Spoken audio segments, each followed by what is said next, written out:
The first thing I might be interested in doing is setting up a static MAC address on this port so that no other PCs other than this one are allowed to plug into that port.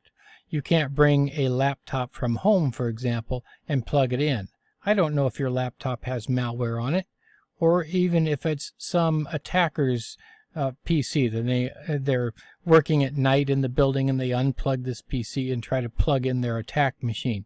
I don't want that to happen. So let's find out what the MAC address on this PC is, and then we will apply it to this port.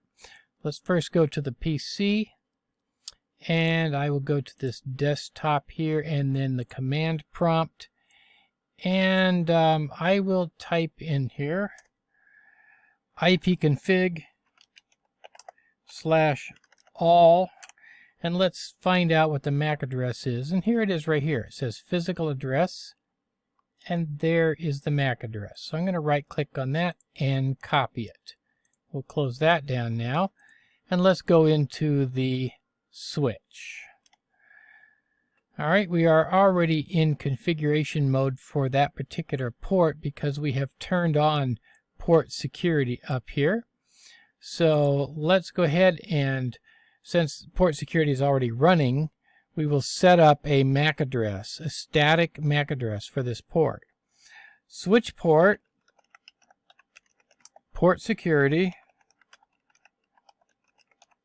That's the beginning of the command. I'm going to go ahead and type a question mark here so that you can see some of the options we have. We have something called aging, which we're not going to get into at this level, but it has to do with how long it remembers MAC addresses.